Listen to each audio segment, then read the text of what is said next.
Hebrews 2. Therefore we ought to give the more earnest heed to the things which we have heard, lest at any time we should let them slip.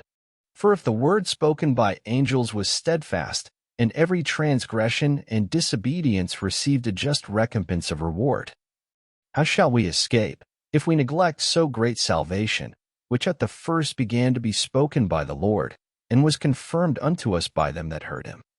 God also bearing them witness, both with signs and wonders, and with divers miracles, and gifts of the Holy Ghost, according to his own will? For unto the angels hath he not put in subjection the world to come, whereof we speak.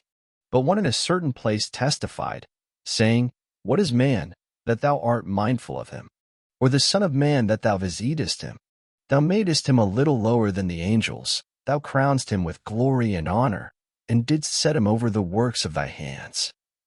Thou hast put all things in subjection under his feet. For in that he put all in subjection under him, he left nothing that is not put under him. But now we see not yet all things put under him.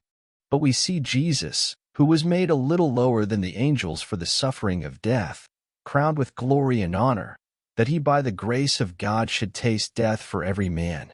For it became him, for whom are all things, and by whom are all things, in bringing many sons unto glory, to make the captain of their salvation perfect through sufferings.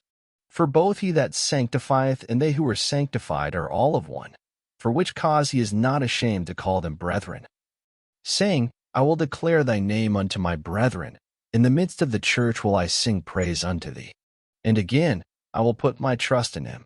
And again, behold, I and the children which God hath given me. Forasmuch then as the children are partakers of flesh and blood, he also himself likewise took part of the same, that through death he might destroy him that had the power of death, that is, the devil, and deliver them who through fear of death were all their lifetime subject to bondage. For verily he took not on him the nature of angels, but he took on him the seed of Abraham. Wherefore in all things it behoved him to be made like unto his brethren, that he might be a merciful and faithful high priest in things pertaining to God, to make reconciliation for the sins of the people. For in that he himself hath suffered being tempted, he is able to succor them that are tempted.